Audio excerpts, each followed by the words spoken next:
강혜신의 오늘의 미국. 미국과 이란이 이틀 동안 전쟁을 중단했습니다. 트럼프 대통령은 이란에서의 전투 확대 계획을 연기했는데 중요한 이유 가운데 하나가 미사일이 부족하기 때문입니다. 이 휴전은 언제 다시 교전으로 될지 알 수 없습니다. 대다수의 미국인들은 이란 전쟁이 몇 개월이나 몇 년이 걸릴 것이라고 본다는 여론조사 결과가 발표됐습니다. 응답자의 67%는 전쟁이 지금 끝나야지 된다고 생각을 합니다. 그리고 응답자의 60%는 트럼프 대통령이 전쟁 상황을 지금보다 좋게 보이려고 한다고 생각을 합니다. 중간 선거까지 100일이 남았습니다. 악시오스가 현재 선거 하원과 상원의 판세를 정리했습니다. 전반적으로 정치 환경은 민주당에게 유리하지만 정치 지형은 또 공화당에게 유리합니다. 메인주에서 논란이 많은 인물이 사퇴하고 연방 상원 후보가 전당대회를 통해 결정이 됐습니다. 민주당 후보를 말합니다. 상당히 진보적인 인물입니다. 연방 항소법원이 23개 주에서 우편투표를 제한하려는 트럼프 대통령의 시도를 기각했습니다. 법무부는 연방 대법원에 상고할 것을 시사했습니다. 트럼프 대통령의 백악관 출입기자 만찬이 끝나고 하루가 지났지만 기자들은 충격에 빠졌습니다. 대통령이 언론을 공격할 것이라는 건 알고 있었지만 도가 지나쳤다고 생각하기 때문입니다.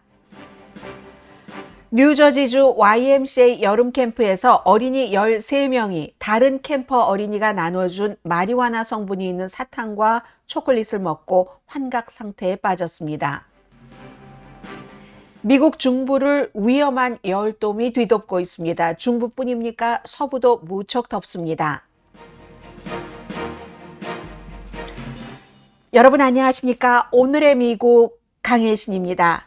네, 지금 뉴욕에 계시는 분들 우리 부부 비상입니다 하셨는데 날씨 때문에 비상입니까? 아니면 여름 캠프 때문에 비상입니까? 무엇 때문에 비상인지 모르지만 지금 미국이라는 국가 자체가 비상인 것처럼 보입니다.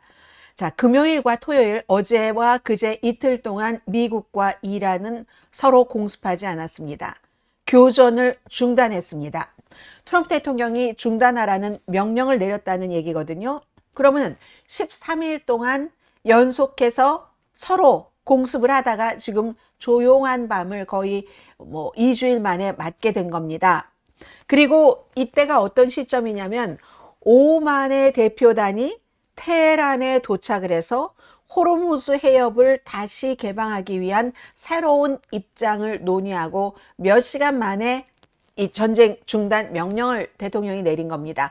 그럼 지금 오만은 카타르나 파키스탄이나 아니면 중재하기를 원하는 중국과는 다른 입장인 거예요. 중재국으로서가 아니라 오만이 왜 제일 처음에 사실은 이란과 미국을 중재를 했었는데 미국 측에서 왜 오만이 이란에 가깝게 이란에 좋게 하지 하고 마음에 들지 않았어요. 그래서 그 뒤에 선택한 국가가 파키스탄이었었죠. 그리고 트럼프 대통령은 여러 가지 비행기 받은 것도 있고 카타르와는 좋은 관계니까 중간에 이제 또 카타르가 중재국으로 했습니다. 오만은 중재국과는 달리 호르무즈 해협의 북쪽이 이란, 남쪽이 오만이기 때문에 이 부분에 대해서 서로 뭔가 의논을 하자 하고 이제 본격적으로 테헤란을 대표단이 방문을 한 겁니다. 그리고 나서 트럼프 대통령이 이제 공습을 일단 멈춰라 라고 얘기를 했고 이란의 외무부도 지금 테헤란과 중재국 또 오만과의 호르무즈 해협에 관한 협상에 진전이 있었다 이렇게 얘기를 했습니다. 그럼 그 진전이 어떤 진전인가? 서로 이란도 미국도 뒤로 물러서고 호르무즈 해협을 연다는 건가? 거기에 대한 구체적인 내용은 밝히지 않았습니다. 기본적으로는 오만의 대표단이 테헤란에 가서 이란과 얘기를 했기 때문에 어떤 합의가 나왔는지 합의가 나왔다면 그 합의를 트럼프 대통령이 수용을 해야지 되겠죠.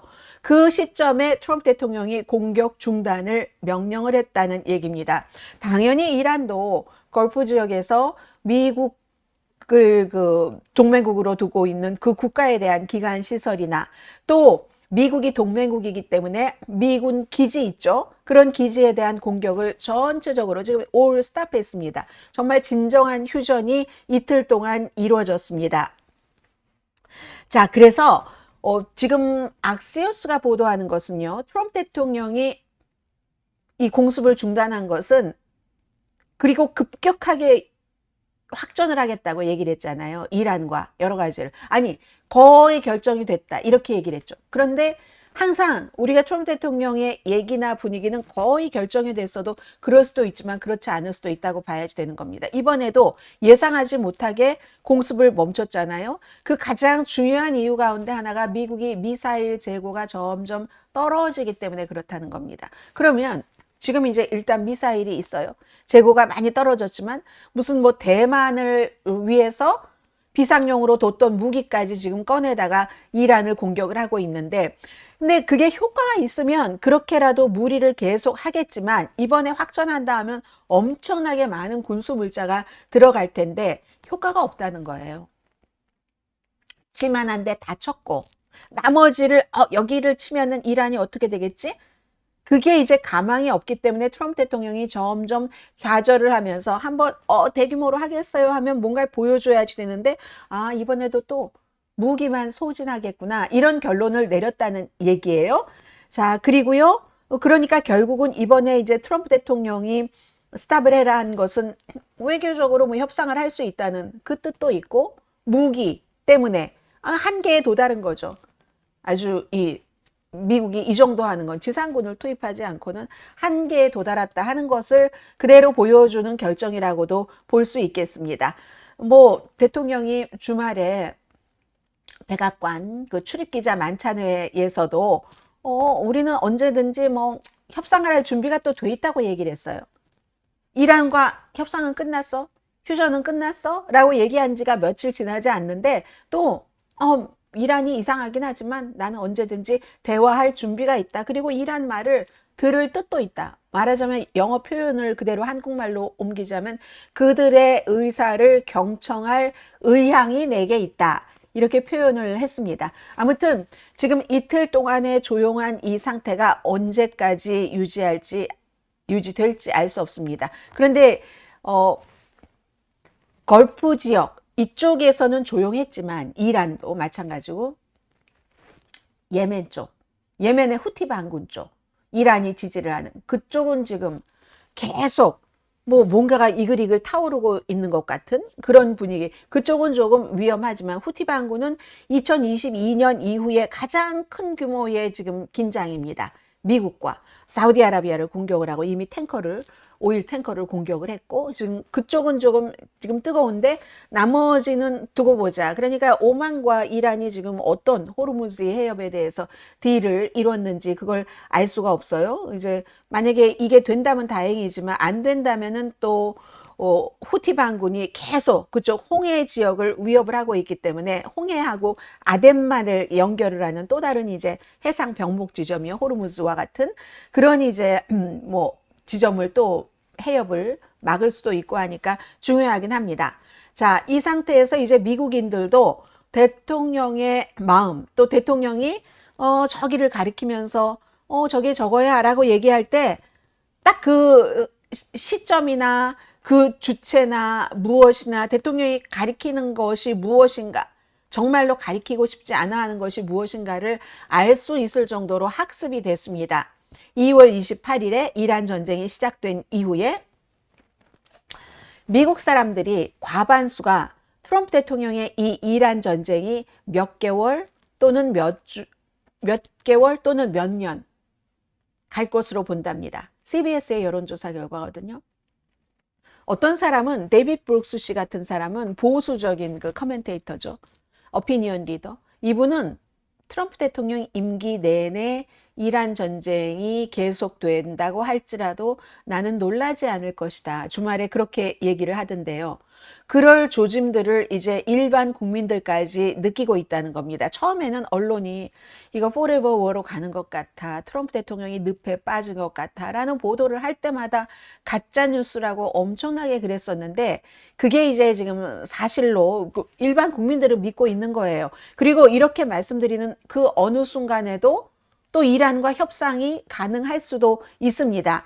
트럼프 대통령 그러나 한 가지는 여론이 그렇게 그쪽으로 간다는 것은 트럼프 대통령이 이 전쟁 빨리 끝낼 수 있어. 빨리 끝내기만 하면 모든 것들이 다 안정될 거야 하는 대통령의 말발이 약해지는 거죠. 이제는 여론이 여기까지 나왔으니까. 그래서 오늘 공개를 했어요. CBS 뉴스가 뭐 방송 시작하기 얼마 전에 공개를 했는데 전쟁이 몇 주일 안에 끝날 것이다. 며칠이나. 이렇게 생각하는 사람은 9%밖에 안 됩니다. 그럼 이건 민주당이나 무당파만을 대상으로 조사한 게 아니에요. 전체적으로. 적어도 몇 주일 이상은, 최소한 몇 주일 이상은 간다고 90% 이상이 그렇게 보는 거죠. 37%는 전쟁이 몇 개월은 갈 것 같아. 21%는 몇 년 동안 될 거야. 이 21%에 공화당인 데비 브룩스 씨 같은 사람이 포함이 되는 거죠.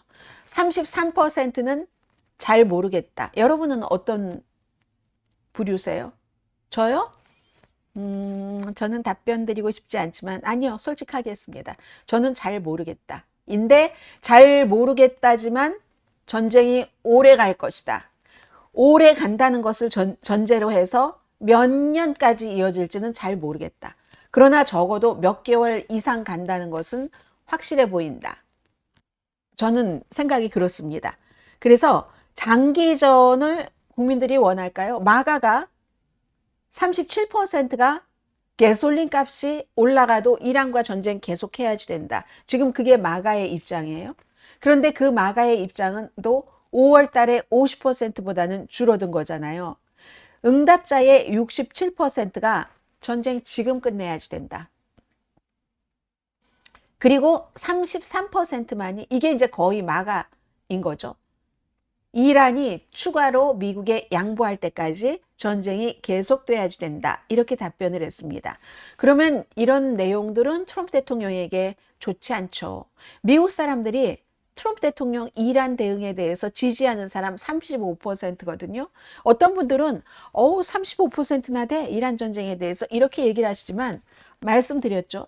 가솔린 값이 오르더라도 이란 전쟁을 계속해야지 돼. 왜냐? 트럼프 대통령이 원하는 거잖아. 트럼프 대통령 판단이 맞을 것이야. 이렇게 생각하는 마가가 37%나 되니까, 그러니까 미국인의 35%가 트럼프 대통령의 이란 대응에 지지한다는 그 수치가 나오는 거죠. 그 이후에 아무튼 또 상당 부분 대통령의 이란 전쟁을 지지하지 않아. 67%. 그 이유는 우선 기본적으로 대통령이 솔직하지 않다는 겁니다. 이란 전쟁에 대해서도 처음부터 의회도 알리지도 않았고 허락을 받기는커녕 그리고 계속 중간중간 우리가 이기고 있어. 다 이겼어. 전쟁 시작하고 그 다음 날부터 이겼어. We won. 이란은 아무것도 남아있지가 않아. 그리고 지금 몇 개월이잖아요. 사람들이 아무리 그래도 그렇지 마가를 제외하고는 마가는 아직도 믿고 있는가 보죠. 믿고 싶은지도 모르겠습니다. 이젠 사람들이 대통령 말을 믿지 않는 겁니다. 대통령이 이렇다 이란 전쟁에 대해서 하는 말에 대해서 국민들에게 사실을 말하지 않네? 이렇게 보고 있기 때문에 67%는 전쟁을 지금 끝내야지 된다라고 얘기를 합니다. 실제보다 더 좋게 말한다. 분명하게. I'm sure. 이렇게 생각하는 사람이 60%입니다. CBS의 여론조사 결과고요. 대통령의 전체적인 국정운영 수행 지지율은 39%, 괜찮은 편이네요. 최근에 박스도 39%였고 워싱턴 포스트도 40%. 주요 여론조사 결과가 거의 비슷해요. 지금 한 40%대. 미국에서 지금 임기 2기에 딱 이 시점에 40% 정도는 낮은 겁니다. 이거보다 더 내려간 30%대의 여론조사 결과 나오는 곳도 많이 있었고요.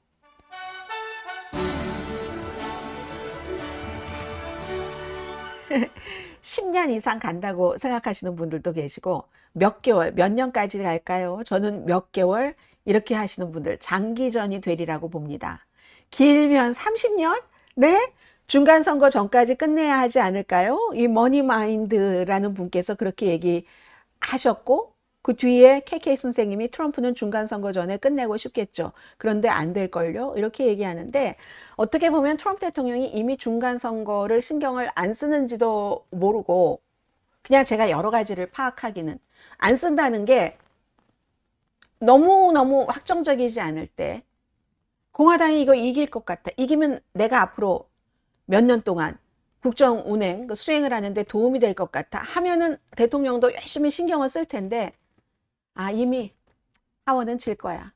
상원? 상원은 안 질 것 같은데, 지나 이기나 뭐 나는 그냥 나의 길을 가련다. 이렇게 생각하는 그런 마음이 트럼프 대통령에게 좀 있는 것 같거든요. 그래서 뭐 대통령이라고 해서 대통령에 대한 그 평가니까 중간 선거라는 게 그것 때문에 이 전쟁 빨리 끝내고 가솔린값 안정시키고 그럴 것이라고 믿기에는 트럼프 대통령은 일반 연희 대통령들과는 다르기 때문에 알 수가 없다라고 생각을 합니다. 그래서 모르겠어요. 자, 이번에는 중간선거가 이제 100일 남았습니다. 중간선거가 그 100일이 남았는데 100일 남았으니까 지금부터는 오늘의 미국과 함께 여러분들께서 이제 그 방송을 하셔야 되는데, 아니 방송을 하셔야 되는 게 아니라 저 왜 이래요? 아, 여러분이 저하고 같이 방송하세요. 사실은 라이브 창에서도 그렇고 그리고 이제 댓글 창에서도 방송을 하시는데 정치 전문 기자요. 뭐 정치 전문 기자가 엄청 많지만 악시오스의 정치 전문 기자 한스 니콜스 씨가 현재의 판세를 쫙 분석을 해놨습니다.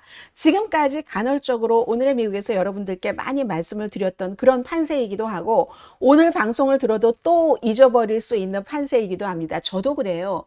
이런 내용을 볼 때는 어떤 때는 이렇게 써놓고 이 맥북 같은 데다가 써놓고 확인을 하면서 하거든요. 마치 그 월드컵 경기 어디하고 싸워서 몇 대 명으로 이겼지? 이걸 그냥 뭐를 기사를 읽는 것보다는 내가 하는 게 더 낫잖아요. 저도 자꾸 혼돈을 합니다. 그러나 오늘 이 한번 지금 전체적으로 상원과 하원이 어떻게 돼 있지 하는 것을 아시는 것은 중요하리라고 생각이 되고요.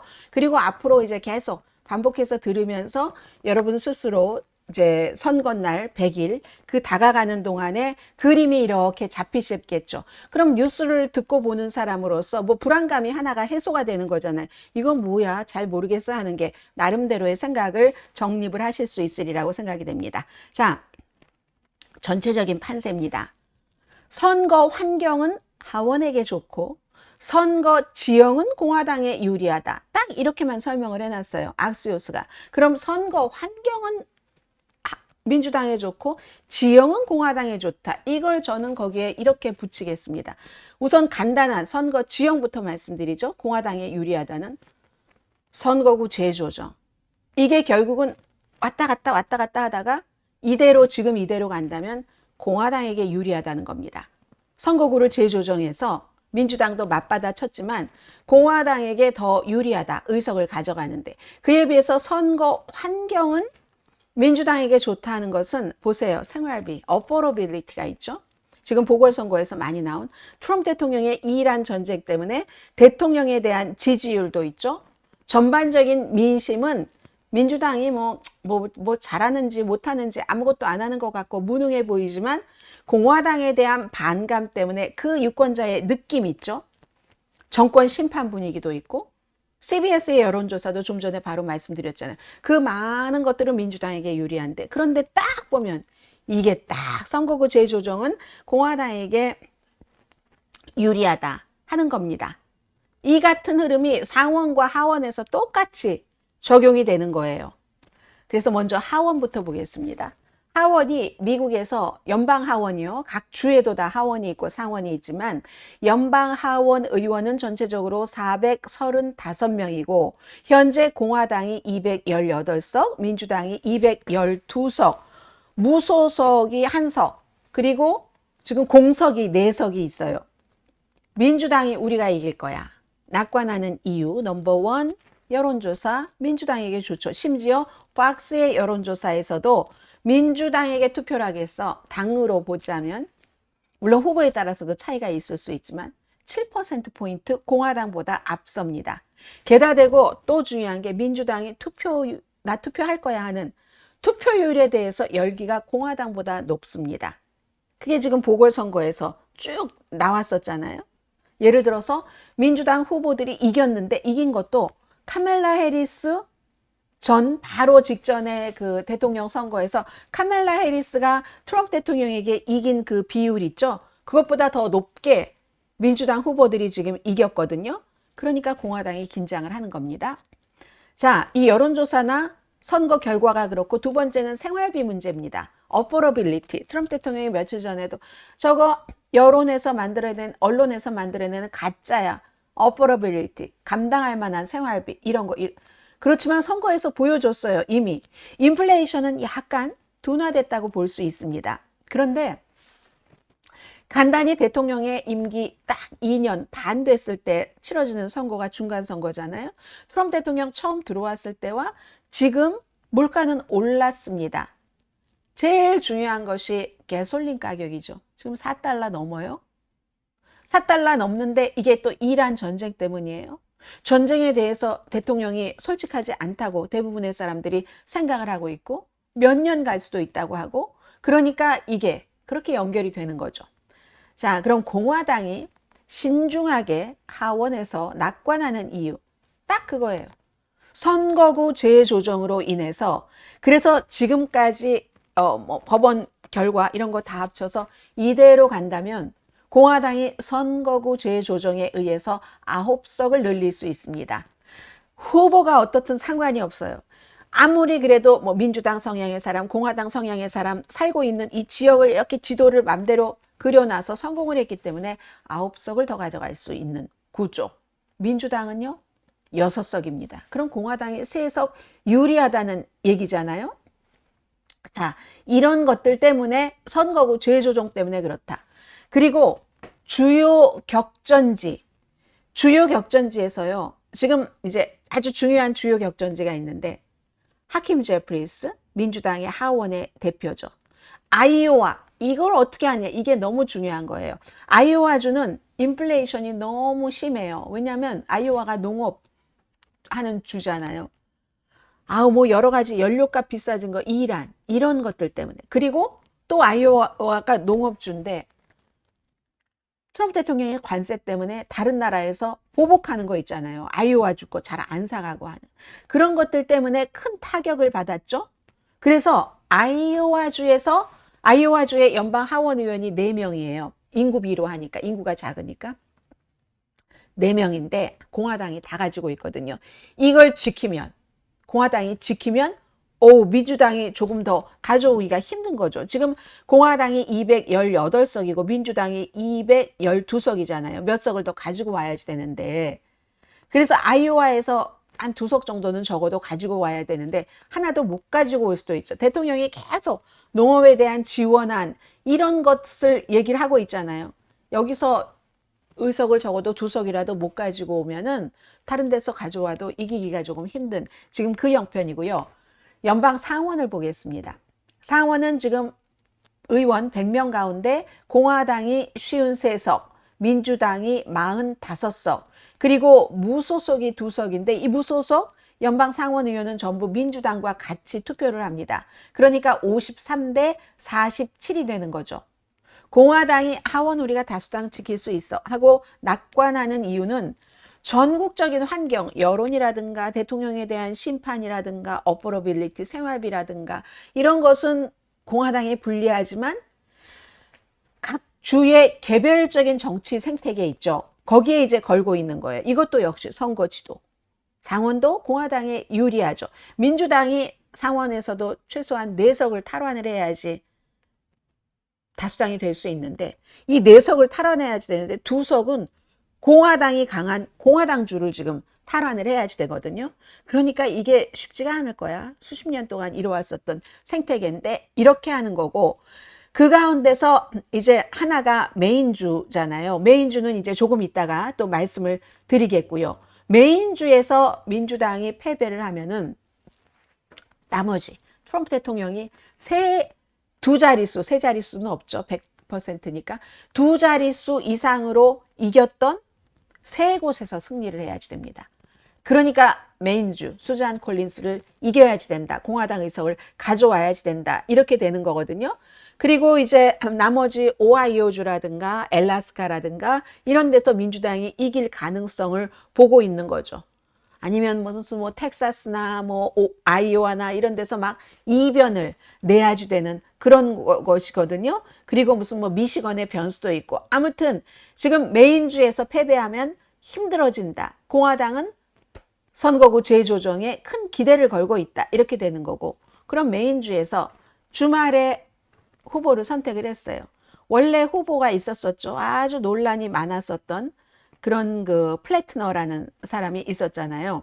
그레이엄 플래트너라는 이 그레이엄 플래트너가 결국은 뭐 여성 본인은 부인을 하지만 성폭행 뭐 이런 그런 문제로 인해서 후보 사퇴를 할 수밖에 없었어요. 그리고 민주당에서 전당대회를 해서 대의원들이 트로이 잭슨이라는 바로 이 사람이에요. 이 사람을 지명을 했습니다. 근데 이것도요. 민주당 좌파의 승리예요. 엄청나게 진보적인 이슈를 갖고 있는 사람이거든요. 그런데 전당대회에서 대의원들이 이 사람을 뽑은 거예요. 특별하게 전당대회를 열어서 압도적으로 이겼답니다. 해서 이제 플래트너라는 스캔들 많은 사람을 대처하게 됐는데 이 사람은요. 플래트너는 내가 뭐 굴 양식업자야. 군대도 갔다 왔어. 막 터프하고 했잖아요. 이 사람은 저는 5대째 벌목 노동자입니다. 이렇게 얘기를 합니다. 메인주가 좀 터프한 부분이 있어요. 평생 노동자의 권리를 위해서 싸워온 사람입니다. 지난번에 민주당 주지사 예비선거에 나갔었거든요. 그 주지사 예비선거에서 3위를 했었습니다. 선거 공약 굉장히 진보적이에요. Medicare for all. 모든 사람에게 건강보험. 사실은 미국의 경제적인 규모로 보면 그게 맞죠. 미국이 어떻게 쿠바보다도 헬스케어 시스템이 나쁘다는 게 말이 안 되잖아요. 그렇지만 굉장히 급진적으로 봅니다. 미국 내부에서는 헬스케어 for all, 이스라엘군에 대한 국민의 세금을 주는 것, 지원하는 것 중단한다. 공약이에요. ICE, 이민세관 단속국을 아예 폐지를 한다. 연방 차원으로 낙태권을 보장하도록 하겠다. 이러한 것을 들고 나왔는데 메인주의 대의원들이 이 사람을 선택을 했습니다. 진보 진영의 킹메이커요. 버니 샌더스 사퇴한 플래트너를 지지했었죠. 나중에 이제 여성 성폭력에 관한 게 추가로 보도가 나온 뒤에 철회를 했고 새로운 뭐 당연한 일이겠죠. 트로이 잭슨을 버니 샌더스 연방 상원 의원도 지지를 했습니다. 그래서 앞으로 볼 점은 당에서는 무사히 통과를 했어요. 이분이 이름이 뭐였죠? 트로이 잭슨. 트로이 잭슨. 당의 지명은 무난히 통과를 했는데 공화당이요 지금 엄청나게 대규모 이제 그 선거 돈을 들여서 수잔 콜린스라는 정말 만만치 않은 공화당의 연방 상원 의원을 지지를 하면서 이 사람을 떨어뜨릴 그럴 캠페인을 하거든요. 공화당의 캠페인이 두려운 거예요. 이 사람에 두려워해야 되는 거죠. 왜냐하면 수잔 콜린스가 선거 기금도 훨씬 많이 갖고 있기 때문에. 자, 이래서 제일 상원에서는 제일 중요하게 봐야지 될 게 메인주. 그 다음에 제가 다른 주들을 자세히 말씀드리지 않는 것은 뭐 텍사스의 이변을 기대한다던가 이런. 왜냐하면 메인주나 이런 데서 결정이 돼야지 그 다음에 경우의 수가 나오는 것이기 때문에. 연방 하원에서는 이제 아이오와에서 뭔가가 또 어느 정도 결정이 돼야지 그 다음에 경우의 수를 알 수가 있기 때문에 그래서 이제 뭐 그렇게 되는 겁니다. 아무튼 상원과 하원이 지금 그런 일이 있고요. 아이오와주와 메인주를 봐야지 되는 거고요. 자, 그리고 법원에서 항상 보면은 요즘 제일 트럼프 대통령이 아주 짜증난다던가 못마땅하다던가 하는 결과를 보는 곳은 거의 법원이에요. 항소법원이 리젝트했다. 리젝트한 게 트럼프 대통령이 우편 투표에 대해서 행정명령을 내리고 각 부서에 이렇게 해라 했어요. 그랬더니 캘리포니아주를 포함해서 23개 주에서 어머 이거 금지시켜 주세요 하고 소송을 했어요. 소송을 해서 6월 달에 하급법원에서 이거 금지해라 라고 얘기를 했고 이번에 항소법원에서도 하급법원의 그 판결을 지지를 했습니다. 한마디로 트럼프 대통령의 우편 투표 행정명령에 대해서 금지를 했거든요. 시행금지. 그 시행금지를 유지시킨 겁니다. 트럼프 대통령 쪽에서는 이거 지금 하급법원에서 한 거 뒤집어 주세요 했는데 뒤집지 않은 거예요. 제1 연방항소법원의 판결입니다. 제1항소법원 좀 진보적이에요. 보스턴이고 아마 이 판사도 오바마 때 그 지명된 것으로 저는 알고 있는데 2대1로 기각을 하면서 그 중에서 한 의견을 강하게 낸 판사가 그랬다는 얘기예요. 그래서 이제 민주당의 캘리포니아뿐만이 아니라 매사추세츠 등등 23개 주하고 워싱턴 DC도 함께 행정부를 상대로 소송을 낸 거거든요. 근데 하급심은 대통령의 우편 투표에 관한 행정명령의 일부가 위헌이라고 판단을 했고 항소심은 역시 이 항소 기각해 주세요 하는 것을 그것을 기각을 했습니다. 그럼 트럼프 대통령의 우편 투표에 대한 행정명령이 무엇이었는가? 중요한 것만 보면요. 국토안보부가 각 주에서 투표할 자격이 있는 것으로 확인된 미국 시민들의 명단을 작성을 한다. 국토안보부 요즘 대통령의 그냥 뭐 대통령 명령대로 움직이는 곳입니다. 물론 행정부는 다 제일 위에 대통령이 있는 것은 사실이지만 국토안보부 같은 경우는 논란이 많으니까요. 그래서 그렇게 될 경우 연방 데이터베이스에 있는 민감한 시민권 정보를 바탕으로 만들어진 게 다 연방 부처는 민감한 정보들을 그 부처가 나름대로의 이유가 있어서 가지고 있는 고유 권한 같은 것들이 있겠죠. 그걸 국토안보부가 가져다가 쓴다는 얘기입니다. 그리고 법무부에도 투표 자격이 없는 사람들에게 우편 투표 용지를 누군가가 보냈다, 공무원이. 그럼 그런 공무원은 조사를 해라. 이렇게 지시를 했거든요. 그랬더니 이 판결문을 쓴 그 탈로아니 판사라는 사람이 트럼프 대통령이 국토안보부에 그런 뭐 시민권 명단 같은 것을 작성하라 이렇게 지시할 권한이 없다. 그리고 우정국도 우편 투표에 관한 뭐 여러 가지 또 지시를 우정국 나름대로 또 했어요. 우정국이 또 주정부에 이러이러한 것을 요구를 하고 하는. 그럴 우정국도 그런 지시를 대통령이 그렇게 하라고 해서 그렇게 하는 그 지시를 따를 권한이 없다. 대통령이 지시를 했는데 뭐 물론 우정국 자체가 독립기관이지만 대통령의 지시를 따를 권한이 없다라고 얘기를 했거든요. 우표 투표 용지에 연결된 이름하고 바코드를 이제 다 그 각 주가 우리에게 줘. 이렇게 왜냐하면 대통령이 그렇게 하라고 했으니까 새로운 규칙을 발표를 했어요. 그리고 이 판사가 트럼프 대통령은 로컬 지방 선거 관계자들을 압박할 권한이 없다. 선거는요, 미국에서 연방에서 뭐 연방 무슨 규정이 있지만 다 로컬이에요. 주정부, 카운티 정부, 시정부가 관할을 합니다. 물론 그 관할을 할 때 그 주, 시, 카운티가 뭐 민주당 성향이라고 해서 민주당 쪽으로 하거나 공화당 쪽으로 하거나 그렇진 않아요. 다 양쪽에 똑같이 민주당, 공화당 선거 요원도 그렇고 선거 관리하는 사람들도 그렇고 물론 맨 위에 선거를 총 책임지는 뭐 총무처 장관이라든가 이런 사람들은 또 유권자가 뽑는 거고 그거는 뭐 민주당 공화당 반쪽씩 할 수는 없으니까. 그런데 트럼프 대통령이 그런 선거 관리 공무원들에게 압박을 할 권한이 없다라고 얘기를 하면서 지금 이렇게 그동안 안 하던 일을 뭐 국토안보부나 우정국이나 이렇게 할 때는 뭔가 불필요한 것을 해서 불완전한 뭐 데이터가 나올 수 있다. 시민권자 명단이 됐던 뭐가 됐던. 그런데 이런 불필요하게도 불완전한 것을 하라고 대통령이 막 지시를 해, 압박을 해. 그리고 그것에 대해서 뭔가를 제대로 따르지 않으면 형사 기소를 당할 수 있다는 협박을 해? 판사의 얘기거든요.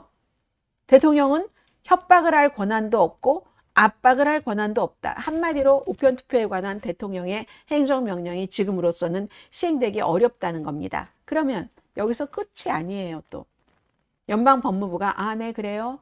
저희에게 유리한 판결이 나오지 않았으니까요. 연방 대법원에게 우리가 개입해 달라고 요청을 할 수 있습니다. 뭐 연방 대법원에게 개입한다는 게 결국은 상고한다는 그런 뜻 아니겠어요? 그래서 지금 선거는 여전히 변함없이 하원은 민주당에게 유리, 상원은 아직 알 수 없는 상황에서 우편 투표에 대해서는 법원에서 트럼프 대통령이 지금 이걸 막기를 원하는 여기에 계속 제동을 걸고 있는 것. 그럼 이 결과는 민주당에 좋은 거죠. 민주당주가 우편 투표를 많이 하고 민주당 유권자가 또 우편 투표를 많이 하기 때문에 지금 선거는 거기까지 갔고요.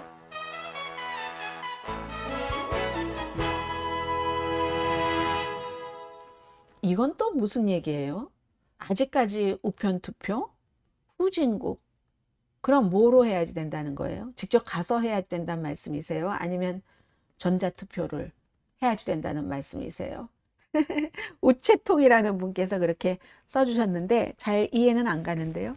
미국에서는 지금 가장 그래도 뭐 적절하게 우편 투표로 하는 것이 편하잖아요. 그리고 그 전에 이미 여러 검증이 있고 하는데 후진국이라고 얘기를 하시네요. 전자투표 하라 뭐 이런 말씀이신 것 같기도 하고. 네. 그럼 전자투표 하면은요, 저는 그 다른 뭐 여러 가지가 있지만 일상생활에서 전자투표까지 뭐 이렇게 자신의 그럼 온라인으로 하라고요? 자신의 컴퓨터로? 그렇게 될 경우는 얼마나 많은 분들이 불편하실까? 투표를 하지 못하실까? 우편 투표는 그래도 누군가 뭐 가족의 도움을 받는다던가 통역 이런 그러니까 번역, 해석 이런 데 아니요, 요즘 그럴 필요도 없어요. 사실은 한국말로도 다 돼 있잖아요. 그 투표 용지가. 그런데도 번역이 어려워서 물론 이해가 잘 안 돼서 물어봐야지 될 도움을 받을 그럴 경우는 있지만 그렇게까지는 그래도 이게 완전히 무슨 뭐 온라인으로 하라든지 하면은 힘드신 분들 많으실 것 같고요. 이 부분은 지나간 뉴스이긴 하지만 중요해서 한두 마디로 정리를 하고 가겠습니다. 트럼프 대통령 백악관 출입기자단 그 연례 만찬 임기 1기 때는 안 갔고 임기 2기 때 처음으로 갔는데 마침 그날 힐튼 호텔에서 대통령 암살 시도가 있었기 때문에 이번으로 미뤄졌잖아요. 이번에는 규모가 엄청나게 줄어들어서 호텔 아스트리아 호텔에서 했으니까 규모를 줄일 수밖에 없었어요. 그때 2,500명, 지금은 700명 정도가 나왔는데 여기서 제일 중요한 건 트럼프 대통령이 여러 가지 얘기들을 했는데 출입 기자단에게 너무너무 날쌘 공격을 해서 완전히 뭐라고 얘기를 했냐면 여기에 앉아 있는 이 그룹이 가장 트럼프 증후군에 시달리는 그룹이다. 트럼프 증후군이라는 게 뭔가 트럼프에게 집착을 해서 뭐 이렇다 이런 거잖아요. 말하자면 트럼프 대통령이 이걸 잘못하는 것 같은데 이걸 왜 거짓으로 주장을 하지? 뭐 이런 것들 계속 지적을 하면서 그런 것을 불만을 한다. 트럼프 증후군이다. 이렇게 얘기를 지금 트럼프 대통령 측에서는 하고 있고요. 가장 제일 많은 집단일 거야. 트럼프 정신 착락 증후군을 겪는 사람이. 그런 얘기를 하고, 뭐 늘 하듯이 뭐 첫 번째 임기보다 지금 두 번째 임기가 훨씬 좋다, 훨씬 좋다. 이렇게 얘기를 했고, 그리고 이제 뭐 수상자들, 월스트리트저널을 포함해서 수상자들과 악수를 했는데, 제일 중요한 것 가운데 하나는 기자들이 더 이상 이거 하지 말자. 트럼프 시대에는 이렇게까지 얘기를 하던데, 트럼프 대통령이요, 너무 인신공격을 많이 했어요. 그 자리에서 상 받은 사람에게. CNN 방송에, 이제 앵커에게도 그렇고, CNN 방송의 앵커를 성전환을 한 그 소셜미디어의 인플루언서에 비유를 했거든요. 케이틀린 콜린스, 34살인가 밖에 안 됐어요. 뭐 처음에는 상 받고 하니까 젊은 여성이다, 좋아하다가, 그래, 너 지금 왜 근데 한 번도 안 웃어? 늘 그 사람에게 그렇게 얘기를 하잖아요. 케이틀린 콜린스에게. 왜 웃질 않아? 한 번도 웃는 걸 못 봤어. 이렇게 얘기하면서 나는 딜런 그 멜버인인 줄 알았어. 뭐 이렇게 비슷하다고. 성전환을 얼마나 멸시를 해요. 그렇게 멸시를 하는 트럼프 대통령이 그 멸시하는 사람에게 상 받은 케이틀린 콜린스를 비유를 했다는 거잖아요. 좋은 자리에 CNN 가짜 뉴스에 있으면서 좀 웃지 그래. 그냥 웃어. 이러다가 나는 딜런 멜베이니와 착각을 할 정도로 비슷해. 이런 얘기를 했고. 그리고 또 하나는 저는 그런 게 이런 얘기를 하잖아요. 그러면 하워드 로트닉 상무장관 같은 사람은 막 대통령이 이런 얘기를 할 때 어떤 때는 기자들은 어땠냐면요. 차가웠어요. 완전히 얼굴이 차갑게 굳어져 있고 그 밖에 여러 가지 이슈에서 대통령이 물론 이게 농담을 하는 자리예요. 근데 이건 농담이 아니라 인신공격이잖아요. 그런 정도 수위가 높아질수록 기자들은 막 얼어 있다고 할까요? 조금 이건 아닌데 이건 아닌데 하는 그런 모습. 그러니까 이 ABC의 기자단의 그 회장이 대통령 옆에 앉아 있잖아요. 에이시안이고 장이고 라스트 네임이 앉아 있는데 나중에 이제 할 수 없이 그런 얘기를 하는 거예요. 이게 이제 언론이라는 게 표현의 자유잖아요. 이게 여기가 모든 그 표현의 자유가 오늘도 있었다. 이렇게 이제 뭐 얼버무리는 거죠. 그랬는데 대통령이 뭐 수정헌법에 대해서 지금 제가 모자를 보여드리고 있잖아요. 임기가 시작된 뒤에도 3선에 나갈 수 있다고 반복적으로 지금 시사를 했고, 그러다가 여론이 아닌데 하면은 아 이거 농담이지 이런 식으로 하는데, 이번에 아예 이 모자를 2028년 트럼프 모자를 들고 나왔잖아요. 모자를 이렇게 들고 나와서 내가 미국 대통령으로서 네 번째 임기를 노린다는 제 뜻을 기쁘게 발표합니다. 물론 농담처럼 했어요. 그러니까 이거는 특종 같은 건데요. 농담으로 한 건 맞아요. 농담으로 한 건 맞지만 그렇다고 해서 헌법이 위배하고 있는 2028년 모자를 들고 이런 것들 나올 때 기자들은 점점 굳어지는 거예요. 하워드 브러트닉 상무장관 이런 사람은 너무너무 재밌어 하면서 웃으면서 막 이렇게 얼굴을 가리고 웃고, 저는 그런 것들이 좀 굉장히 천박해 보였거든요. 천박하다는 게 사람이 무슨 뭐 못 배워서 천박하다 이런 게 아니에요. 인성에 있어서의 그 당시의 반응 이런 거. 물론 대통령이 지금 농담하는 자리니까 농담을 할 수는 있지만 근데 하필 농담거리가 저건가? 상을 받는 여자 기자에게 앵커에게, 저도 여자라고 해서 죄송합니다. 트럼프 대통령이 항상 여자만 그렇게 공격을 하니까 그렇게 말씀을 드린 거예요. 그럴 때도 그렇게 웃어야지 되는가? 기자들의 그 싸늘한 반응이 옳은 것 아닌가? 그런 얘기요. 그리고 이 대통령이 지난번에 그 불과 며칠 전에 뭐 열흘도 안 됐죠? 대국민 연설을 할 때 생중계를 하지 않은 방송사 허가 취소한다고 위협도 했었잖아요. 그런 부분이 저는 조금 무서웠고요. 아무튼 이 부분, 이 수정헌법 22조가 2번 이상의 임기를 금지하고 있잖아요. 그런데 이제 트럼프 대통령은 네 번째 도전한다는 게, 두 번째는 실패를 했으니까, 그리고 세 번째 도전을 해서 지금 됐고 하는데, 그 부분을 구태여 이렇게 들고 나온 거, 이게 저는 제일 조금 섬찟했다고 할까요? 했다. 그 정도 말씀드리고요. 자, 두 가지 이슈 간단하게 정리를 해드리겠습니다. 이것은 저도 너무 놀라워서 많은 방송과 신문들이 보도를 하고 있는데, 13명의 어린이가 사고예요. accidental이에요. consume, 먹었어요. 이거는 무슨 그러니까 edible, 미국에서 edible 하면은 마리화나 성분이 들어간 먹을 수 있는 거잖아요. 이 아이들이 먹은 건 사탕이나 초콜릿입니다. 뉴저지의 YMCA 썸머 캠프에서, 이 캠프가요 10살에서 13살까지 어린이를 대상으로 한 캠프랍니다. 그런데 아이들이 13명이 그러니까 환각 상태에 빠져서 병원에 가서 치료도 받고 했거든요. 어떻게 이런 일이 일어날 수가 있는가? 마리화나 성분이 있는 사탕과 초콜릿을 누군가 다른 캠퍼에게, 그럼 10살에서 13살 사이에 여기 올 수 있는 거잖아요. 어린이들이. YMCA 사람이 줬다는 게 아니에요.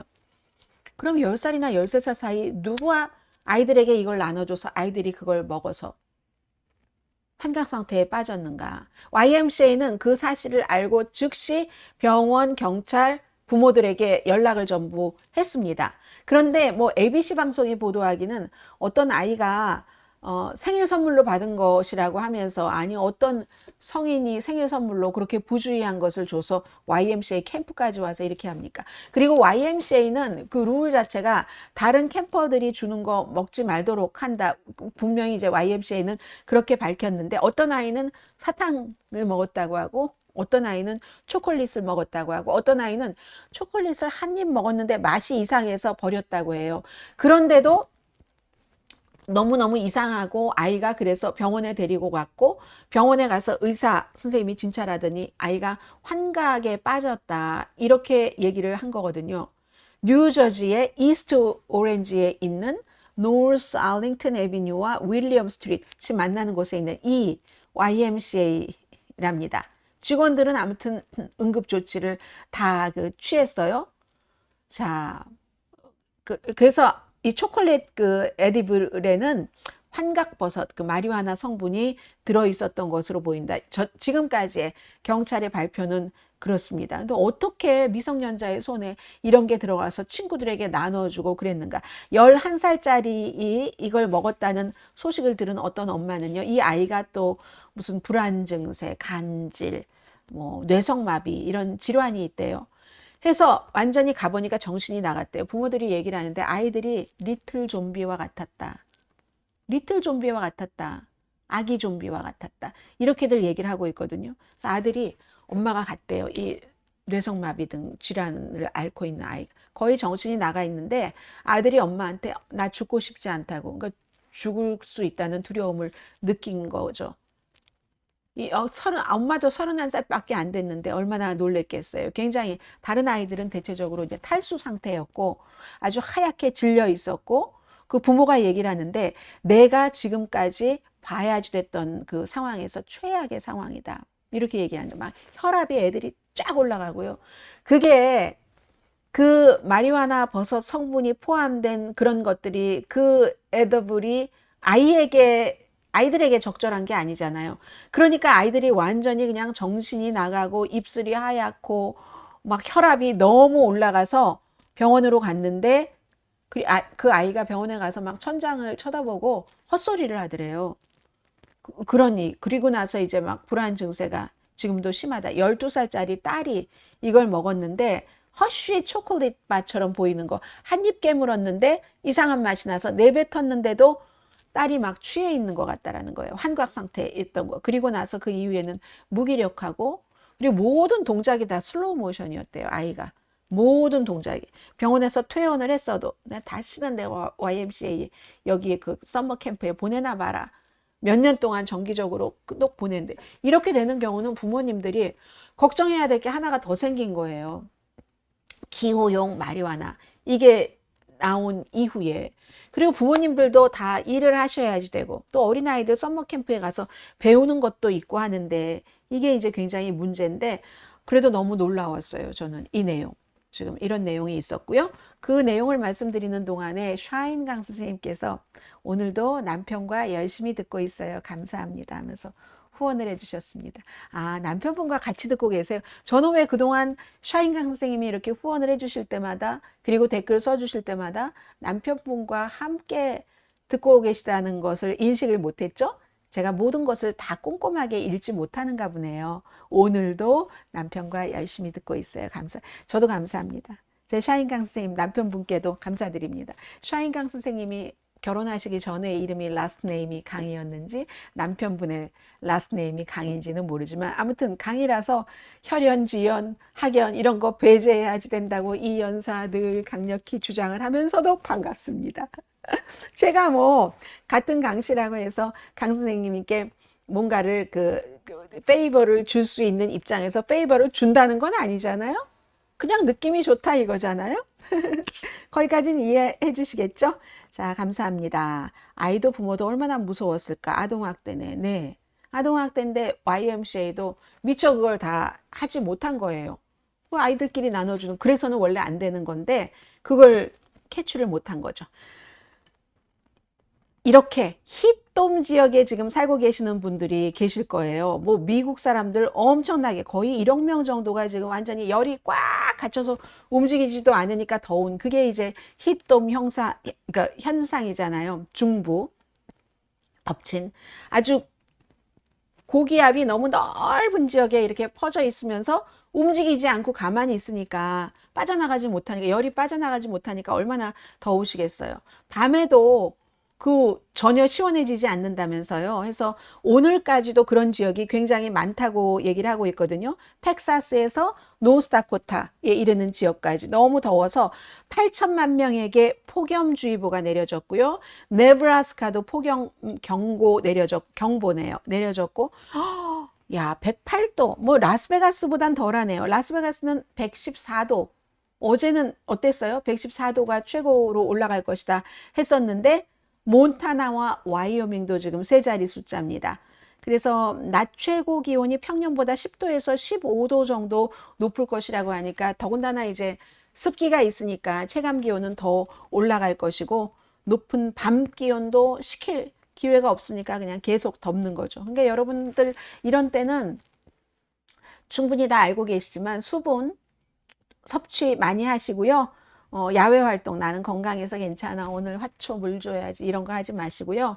냉방이 되는 공간. 난 냉방이 싫어. 자연이 좋아. 무조건 자연 바람. 그거 알아요. 근데 저희도 며칠 그 에어컨을 틀었는데 저희도 바람을 너무 좋아해서 뭐 식구들이 다 바람 문 여는 걸 좋아하는데도 불구하고 몇 시간은 에어컨을 켭니다. 그게 좋아요, 건강에. 입맛에도 좋고 무기력함도 없고 짜증도 안 나고 하니까 가능하면 냉방이 되는 그런 지역을 가시는 게 좋겠고요. 특히 오늘의 미국 나이 많이 드신 분들이 많이 보시니까 여러분들 아주 그 신경 쓰시기 바랍니다. 자, 뭐 캘리포니아도 마찬가지예요. 열돔까지는 아니지만 무척 덥거든요. 그리고 저희는 오늘 아침에는 보통 당근하고 그 사과 넣고 얼음도 넣고 물도 넣고 갈아서 아침에 주스를 마시는데 사과가 똑 떨어졌어요. 그래서 바나나를 사놨는데 막 검은 버섯 생기고 해서 그거 까서 냉동실에 넣어놨던 것 있거든요. 그 냉동실에 넣어놨던 바나나와 당근을 합쳐도 오히려 더 맛있던데요. 그러니까 어떤 식으로든지 그냥 먹는 게 제일 좋죠. 그러나 이런 때는 수분 섭취를 해야지 되니까 골고루. 그리고 그렇게 해도 막 파는 것처럼 즙을 짜서 먹는 게 아니라 섬유질까지 다 먹으니까 조금 낫겠죠.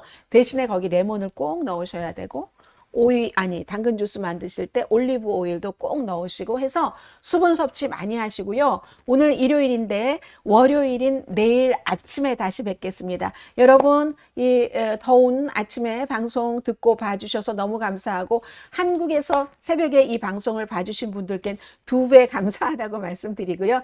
해피하세요. 행복하세요. 냉콩국수도 드시고 모밀국수도 드시고 주스도 조금 만들어서 드시고 사다 드시지 마시고 그렇게 하세요. 내일 뵙겠습니다. 강희신이었습니다.